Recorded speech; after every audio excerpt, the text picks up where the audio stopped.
અચ્છા, નવા સોફા કરાવ્યા લાગે છે એમ ને? હા હો બેસો.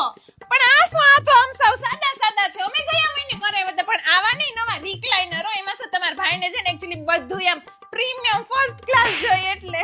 બહુ સારું, બેસો હું પાણી લેતી આવું. આલ્યો. ઓહો, કાચના ગ્લાસમાં પાણી એમ ને? અને પડદાય વળી આખાઈમાં ફૂલ લેન્થના નખવી દીધા. હા હો. અને આ શું, પંખોય નવો નખવી દીધો.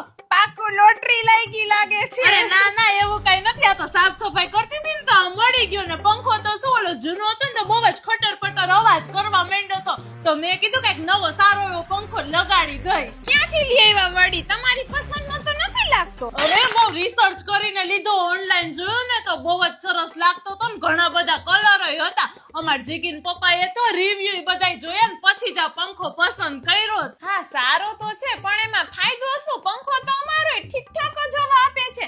થોડીક સ્પીડ તો વધારો. એલેક્સા, પંખાની સ્પીડ વધારો. લે, એવી રીતે બોલીને કઈ રીતે સ્પીડ વધારી દીધી? હા, એટમબર્ગ નો સ્માર્ટ ફેન છે ને, રિમોટ થી, ફોન થી ના એલેક્સા બધાયથી હાલે. ટોપ ક્લાસ કન્વીનિયન્સ, એટલે કઈ ઊભું થવાની માથાકૂટ જ નહીં. હવા તો જુઓ કેટલી મસ્ત આવે છે. ખૂણા ખૂણા સુધી હવા પહોંચે ને એકદમ અવાજ વગર. અચ્છા, સાયલેન્ટ ફેન છે એમને? એટલે મેં કીધું હમણાં તમારા ઘરમાં બધા બાજતા હોય તો અવાજ કેમ બહાર સુધી સંભળાય છે? આજે જમવાનું નથી બનાવ્યું. એ હા, આવી. જાઓ જાઓ, હવે થોડું પોતાના ઘરમાં ધ્યાન દેતા જાઓ. મારા ભાઈ બોલાવે, જમવાનું નથી